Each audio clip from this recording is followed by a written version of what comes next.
when he comes in. But you do realize that the presidency is not this one person.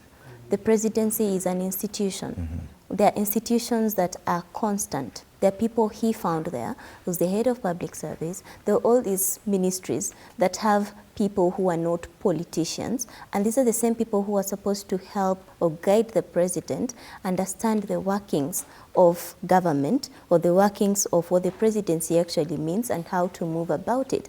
That is why there's always a transition duration.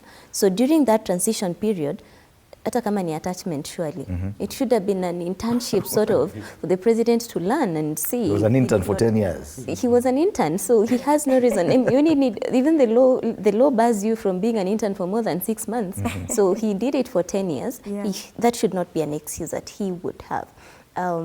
Campaigning, as I said, the reason we have a problem is our political parties, our campaigns are not issue-based. It is about populism, it's about tribalism, it's about who gives you what at that particular point, and then that's it. So you want to hold your leader accountable, but I gave you money. Mm-hmm. So I bought your voice, technically. So the president should have, I think he started on a very wrong footing. Number one, how he chose his cabinet, mm-hmm. because there are outlines on separating politicians from the technocrats. I mean, you are supposed, when you realize that the CSs that you have do not have those qualifications, we have a National Assembly that is weak at this point. They do not debate on issues. Mm-hmm. You look at how they debate on issues that are facing Kenyans, and you sympathize with yourself because some of them do not have a proper understanding. These people would rather go and talk about the finance bill, kwa matanga, mm-hmm. or in some public spaces and all. But when it comes to having the real issue discussed in the House of Parliament, they either don't show up and there's no quorum, or they abstain from voting, or they come and vote because somebody said, or they have been whipped by this political party, mm-hmm. to come and vote in a particular way. So they're basically just serving their own interests and not the interests of Kenyans.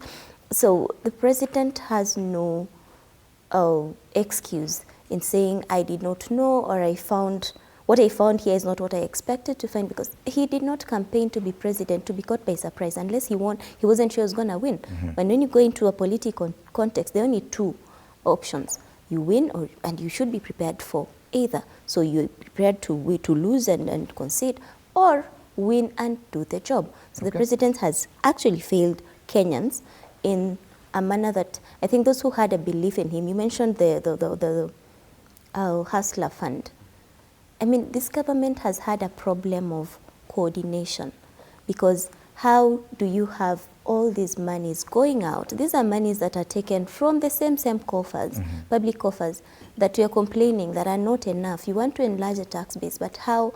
Because the purpose of enlarging this tax base is so that you get more money and you're able to keep your promises. You're able to have more money to disperse hustler funds. But this same thing that you're looking for money to fund is being mismanaged. But we also cannot excuse the voter, and there's a question I posed to them, mm-hmm. that the Kenyan voter made up largely of young people between the ages of 20 and 35, largely gullible, that any politician can feel very comfortable to give any outrageous promise, and he knows